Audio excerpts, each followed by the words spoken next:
Hello everyone, my name is Chelsea and welcome back to my channel. For today's video, I think we're doing a reading vlog.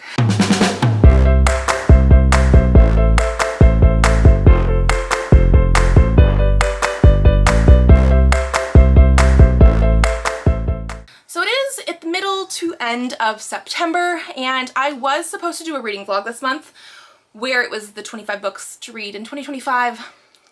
I think I'm switching it up a little bit. I'm so sorry about that. But one of the books that you guys actually voted on for me to read is Mr. Magic by Kiersten White. I started this last night and it got me thinking. This is all about like a kid's television show from like the really early 90s. I think they said that it probably ended around 1991. And it's gonna have some sort of horror elements. Like I'm in the middle of this, but like 70 something pages in, 75 pages in. So far, really enjoying it. It just got a little bit too late last night. I needed to go to bed. But it really got me thinking about this sort of TV aspect. Because I have books on my TBR that have VHSs on them. I know, stick with me. What if I just read all of those TV, VHS type of books? And I know this one does not have a VHS, but I've noticed that I do have a few of those. And I think they're all horror, mystery, thriller type of things. So the fact that this has that like creepy TV with that screen on it, yeah. So I'm going to be attempting to finish that one, and we'll do it as a reading vlog. I'll talk about my thoughts and feelings about it as well. But I have 3 other books that I want to read. So the first one that I have here is Home is Where the Bodies Are by Geneva Rose. This one I think is going to be more thriller-esque. Don't know much else about it. I also have Horror Movie by Paul Tremblay. Again, VHS on there. That one I'm assuming is going to be horror, because horror movie. And then I have Ring. I mean, come on. So this is obviously the translation of the original Japanese story that the movie is, you know? So we have like the like static screen on the edges. Yeah, I think we're gonna do a vlog with all of my books that have VHSs or TVs on the cover. So yeah, like I said, I'm gonna be starting with Mr. Magic because technically I already started, and this is what sort of spearheaded the whole project here. I'm, like I said, 75 pages in, really enjoying it so far. We follow our main character of Val, whose father has just passed away. She's been living with him on this like ranch where she sort of works as a like horse instructor type of thing, a camp instructor for younger girls who come here. And at the funeral reception for her father, these people show up who know her, and she does not remember them. And they tell her that they had worked on this show together, and there's going to be a reunion happening on some like sort of podcast. And this is like a Mr. Magic show, and she does not remember like any of this really.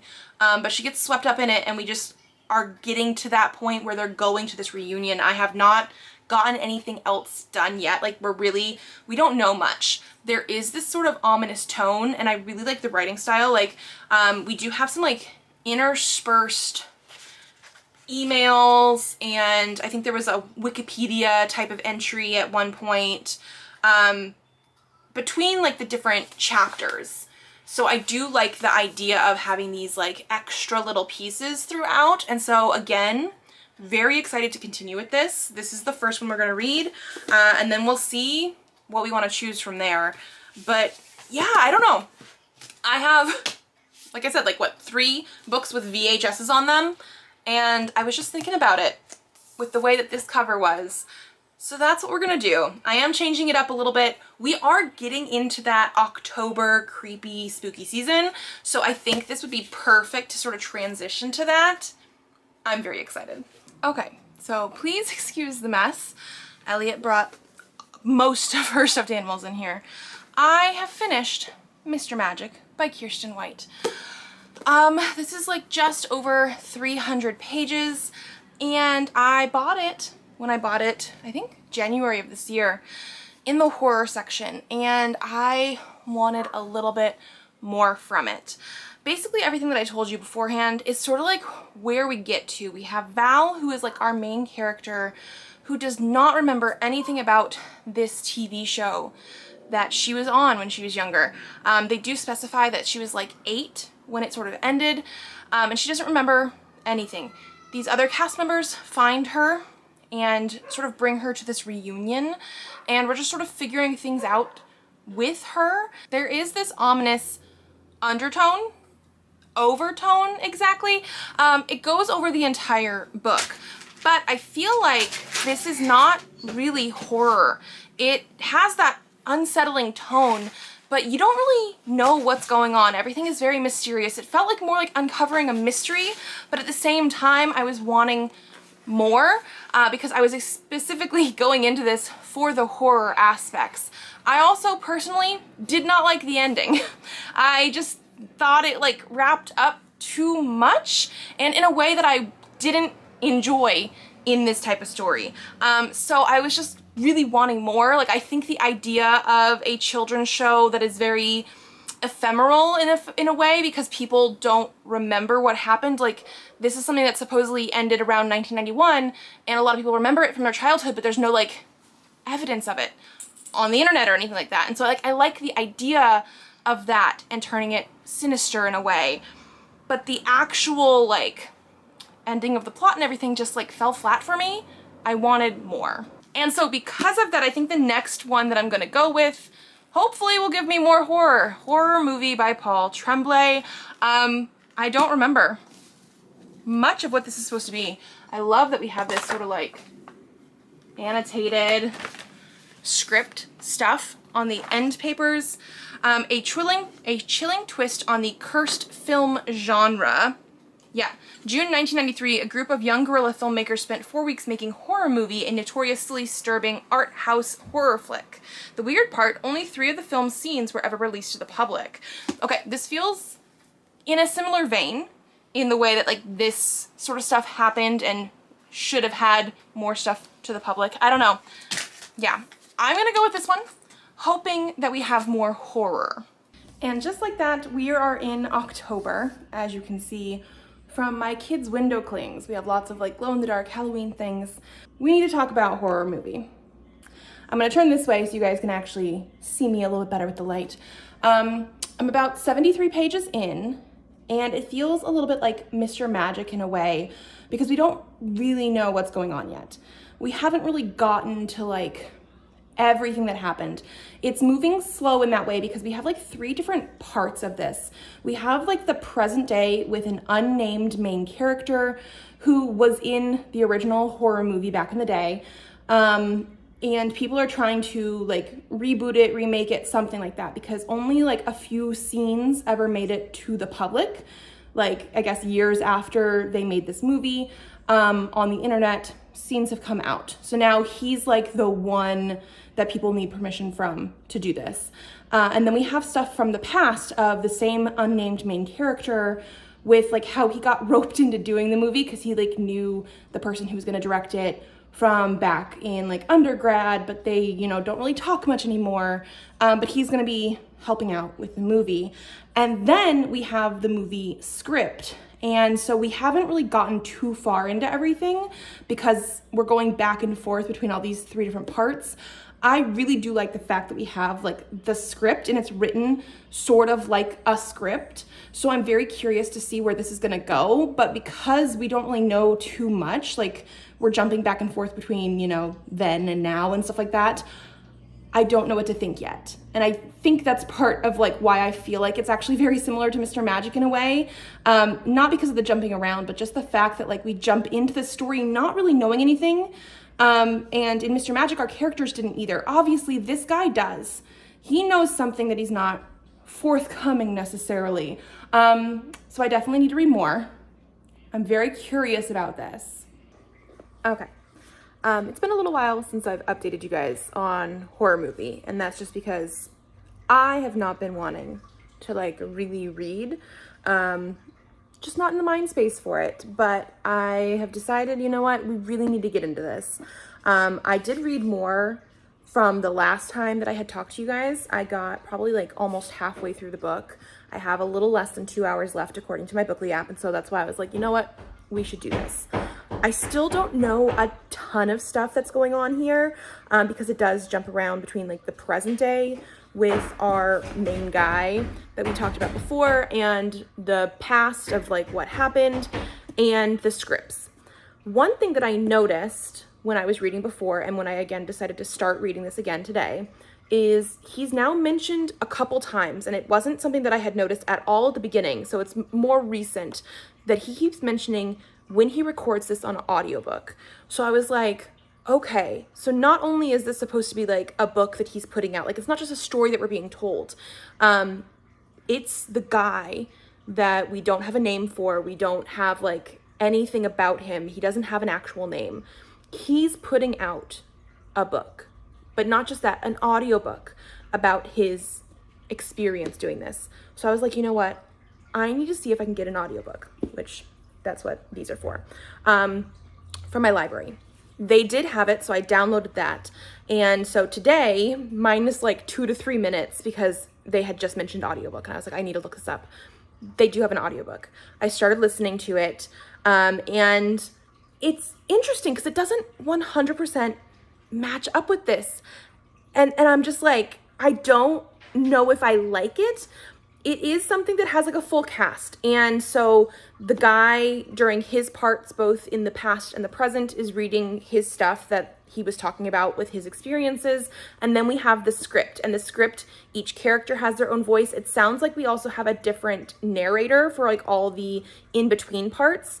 But there are some parts in here where like it'll tell us how something is being said. It'll say like they whispered, but they don't actually tell us that. Here, it'll just say that's what it is. Or like here, there's a part here where Valentina says demonstrate, because she's pronouncing demonstrate, but like demon, like from hell. And that's what it said here. But on the audiobook recording, it just says demonstrate, and they don't actually have the like tags on it of like telling you how it's said, which is interesting. Like obviously they're conveying it, but at the same time, you know, reading it, because I'm reading it concurrently because I didn't want to miss anything from the scripts, which I wasn't expecting to necessarily, but I wanted to like see it because obviously with it being a full cast, when it says Valentina says something, you just hear the voice, and I wanted to know like who Cleo was and who Valentina was.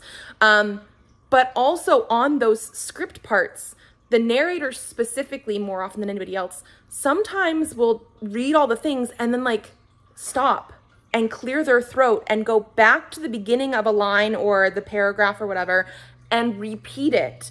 We've also had some like sound effects where you can hear them like turning the pages of the script. I've also heard a little bit of music and things as well. So I'm like, I don't 100% know how I feel about it. Partly because for being over halfway through this book now, as you guys can see, like the bottom part is what I have left. I'm not loving it. I know there's stuff that I don't know, and I'm expecting reveals and things like that, obviously. But now also, I'm going to finish listening to it on audio because of the fact that he kept talking about audio. And I like the idea that we have a little bit more production in the audio. But it's not the same as just reading it. And so I'm like, I don't, it's pretty much that part where they repeat things. Like I sort of understand why they're doing it, but at the same time, I don't necessarily think it's giving me anything. I'm going to follow along and listen to the audio, but I just wanted to at least update that because he mentioned it at least 2 to 3 times that this is something he's recording as an audiobook. And so that's why I was like, I should check out the audiobook. That's all I have right now. It's actually about time for me to go pick up Presley. So I will hopefully finish this tonight. Actually, I think I'm going to be trying to dedicate my time to doing this because, like I said, I've not been wanting to read like at all lately, just like not in the headspace for it. And so because of that, it's been a few days since I talked to you guys last, and it feels like we're dragging on now. End of the month is in like less than 2 weeks. And so, yeah. Okay, so it took me more than just one more day to finish it because of the fact that I had a headache. That was part of why I was not motivated to read. I was just tired on my period, had a headache. We're better now. I did finish this one yesterday. I think I'm giving it 3.5. It feels sort of wrong to give it the exact same rating that I gave Mr. Magic, but I feel like these are completely opposites for me. That one started off very intriguing. I was very curious about where it was going, and then it just sort of died off, didn't do what I wanted it to do, and I hated the ending. This one was very, very slow to start. We go back and forth a lot between like current, present day, in the past, and the script. I will say I don't 100% understand the movie within the book, like the script.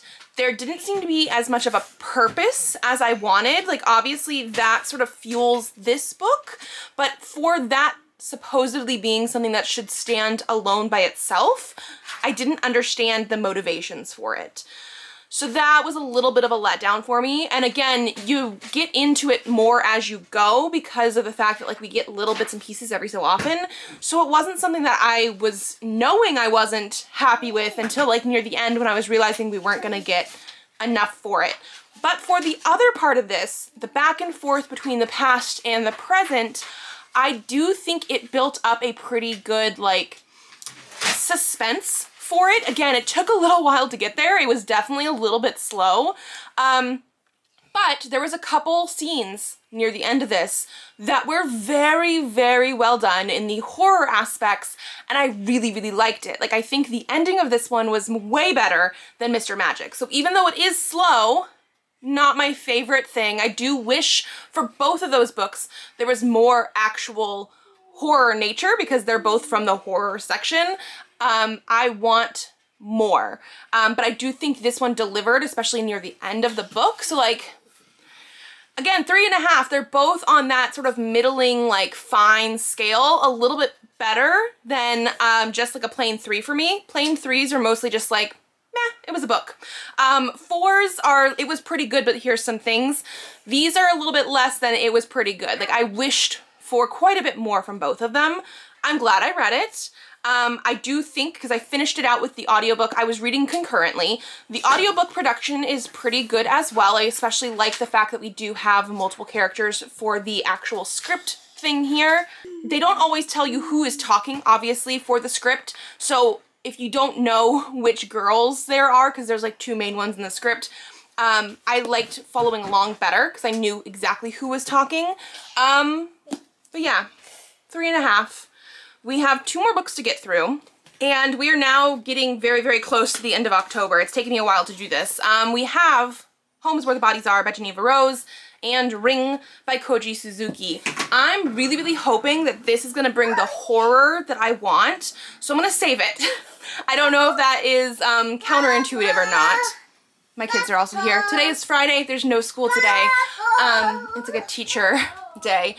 But so yes, Home is Where the Bodies Are. I'm pretty sure this is more of like a mystery thriller, so I'm not going to go into it expecting horror, but I'm very curious about this. This would be my first Geneva Rose. I know some people absolutely love her stuff, and so yes, we're going to go into this one first and save this one for last. Okay, I'm back. I've finished this. Took me a little while, and it's because I'm sick. Elliot had a runny nose and things the last few days, been a little bit cranky. I obviously caught it from her, but this is Home is Where the Bodies Are by Geneva Rose, and I absolutely love like this underneath the dust jacket sort of thing, and I finished it today, because even though I haven't been feeling the best, and it's been taking me forever to read for this vlog, I did finish it, and I really, really enjoyed this one. I think I'm gonna give it a 5. I did debate a little bit, but like it really, like I was speeding through this because of everything. It was like so good. And basically it's like a family mystery. Like I definitely focuses more on like the family nature of the people. And so it did have those sort of vibes, even though it is, I would say, more of like a little thriller in it as well. And basically the whole concept is we have 3 siblings. We have Beth, Nicole and Michael. And that's like their ages too. Beth is the oldest, and she was basically taking care of her mother who had cancer or a terminal illness, something like that. And basically, she passed away before the other two kids could come back. And I say kids, they're like in their 30s and getting into 40s. And after the whole family comes together, after her mother has passed away, it comes out that they have like these VHS tapes at their house. And so this is like summer 1999 or something like that. And there's like a dead body. And it seems like her parents covered it up. And so they're trying to figure out what this actually means and everything like that. And we do have some chapters interspersed of the mom's point of view back from like 1999, as well as like all three siblings' point of views. And I just really, really liked it. I don't always go in for like the family drama type of stuff. But we do get some like really good, interesting looks at the characters because Beth is like the oldest daughter and she was the one that was taking care of her mom and sort of feels like she was the only one doing that sort of work. She's at like a dead-end job sort of thing because she was taking care of her mom. Nicole is a druggie. She's trying to, go to rehab and get better and get clean. But because of that, people in her family, her siblings and stuff look down on her. And then Michael is the youngest and he feels like he's better than everybody else because he was able to get out of town and go to a different state across the country and like have a better job and things like that.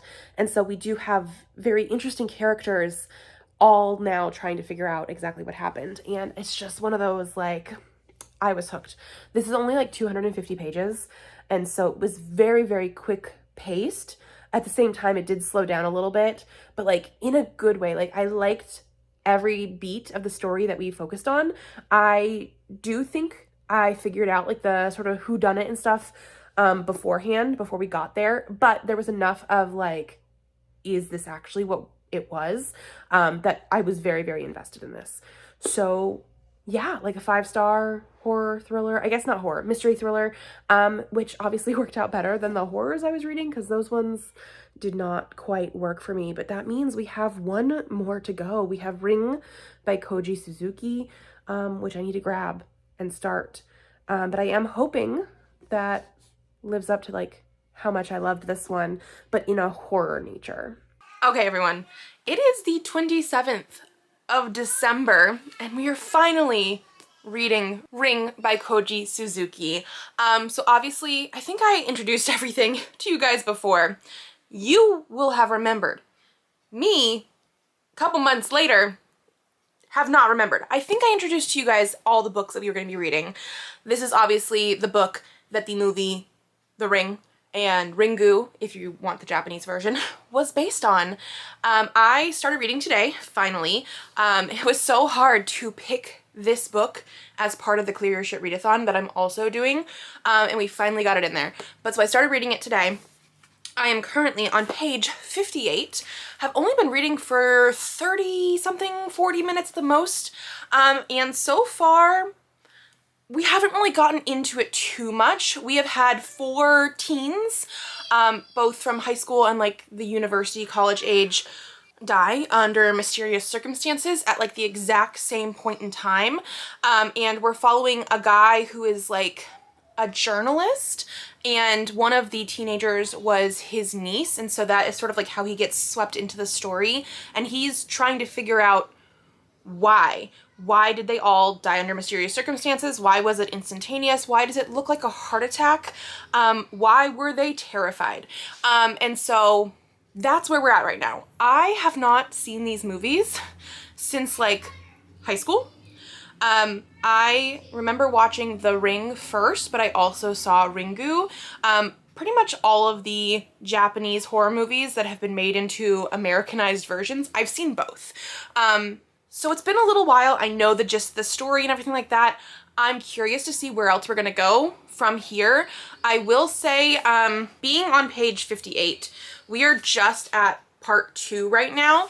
So the first part had a few chapters in it, and almost every single one seemed to have a weird transition. Like we went from one chapter to the second chapter, and like it was a completely different instance like where we were, who we were following sort of thing. So because of that, it has been a little bit hard to follow, but like once we get into the chapter and I realize what's going on, it's fine. But it hasn't been like, let's move from chapter 1 to chapter 2 and it's just like, it flows. It doesn't seem to flow as much as I would like. But now that we're in part 2, I'm hoping he's really getting into the gist of everything and we'll start to see more stuff besides just following him around as he interviews things. I don't know, we'll have to see. But that's where I'm at right now. And so I am hoping to continue. Okay, so I finished this book last night. I literally finished this in one day. Now, I came into this with knowledge of both movies. Yes, I have not watched either of them since like high school, but I came in with that knowledge. Just like, let's keep that in mind. I think both movies are better than this. This is one of those things that felt more mystery than horror. We did have a creepy scene at the beginning, which I think I talked about. I think the last time I talked to you guys, I was like 50-something pages in. And we do start with like mysterious, creepy circumstances and things like that. And we did have a couple other scenes like that later on, but a lot of it is our main character, who is a journalist and a guy. In the movies, it's a woman, a guy, trying to sort of figure out how those deaths are connected. He finds the VHS tape and then realizes that like he is going to die if he doesn't figure out a counter spell to it that was missing from the tape. And so it's a lot of trying to figure out images that they saw on the video and like where did those come from and who is the person who might have put them there. It's a lot of like mystery solving, which I thought was sort of slow. I will say there was a couple more creepier scenes near the end, which was better. I did appreciate the logic that went into this of the reasons why the tape and things were there. I don't think the actual imagery of the tape was as good for me, but it made more sense in here, if that makes sense. I do think obviously the tape imagery being on an actual movie was better because you were able to see it versus trying to read it and figure things out that way. This had a lot of paranormal, like psychic talk, which I don't remember. Again, the last time I saw the movies was in high school. I don't remember if we had a lot of psychicness in the movies, and so it felt a little convenient. Like it made sense, but like did it need to be there? I have no idea. And then we come to like the stuff I didn't really like about this book. The characters in here are very unlikable. The two main characters that we're following as we're trying to figure this stuff out. One is Azakawa, who is the journalist, and he has a wife and a 1-year-old daughter. We hardly ever see them, and he doesn't seem to like them as much or participate as much as a family. Like the wife actually talks about how like at one point he's actually like taking care of his daughter and she's like, you never do this, what's going on? And so the way that that sort of stuff was happening, I was like, And then the second guy that we also have in here proclaims to be a rapist, like a multiple incident rapist, and it just sort of laughed off almost. Like it was like, oh, it's just like a fact and not like a bad thing that this guy did. And he was also not likable. Like I hated that we had rape as such a big plot point, more than just him, but like in general. It was also sort of misogynistic, this book, just in general. So we had a lot of like very negative stuff that I wouldn't want to read in a book, but especially like as just sort of a matter of fact sort of situation. And then I don't think this is actually a twist. It is something that is not in the movies. Same thing with the rape sort of stuff. Not in the movies, thank God. But one of the characters in here is intersex in a way where she has a vagina and testicles. And that is sort of a driving force for the actual like bad stuff that happens in here. And again, is sort of treated in a very negative light because of that. So I don't know exactly how we would say that. She's not trans, but at the same time, like, I don't know, is it partly transphobia? Is it just queer phobia? I don't know. It was interesting that there was you know, a queer character or somebody that is part of the LGBTQIA in here, but it was not in a good way. And I'm glad they did not include that in the movies. So I didn't quite like my time with this, especially because I was going in expecting more horror, and it was definitely more mystery. The parts that were creepy and scary, I did like more, so I'm gonna give this a 3. I didn't necessarily hate my time with it, but it wasn't what I expected, and I liked the movie versions better. I don't remember. I think I liked the American version better than the Japanese version. But again, it's been so long since I watched them. I don't 100% know, but yeah, I don't think the book was as good. And that is a little bit sad.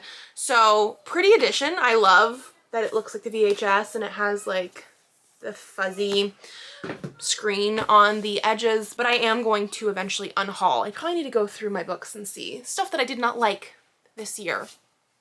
Get them out of here. But yeah, so that is going to be our last VHS book. I did find it interesting that all the books that I read were in the sort of horror, mystery, thriller vein. If anybody's seen books that have VHSs on them that are not in those genres, let me know, because I would be curious about it. But it does seem to be more of a horror-esque genre choice for those kind of covers than not. And yeah, a lot of them were middling for me. Obviously my favorite was Home is Where the Bodies Are. That was actually sort of a surprise because I wasn't expecting more of a mystery type of thing, and it really excited me in a way. Like, I just really liked that one. So I think that is going to be everything for today. We have finally made it through all the VHS books. Yeah, it took me a few months. I'm so sorry about that. But if you guys like this video, give it a thumbs up to let me know. I would be totally willing to do more themed vlogs like this in the future.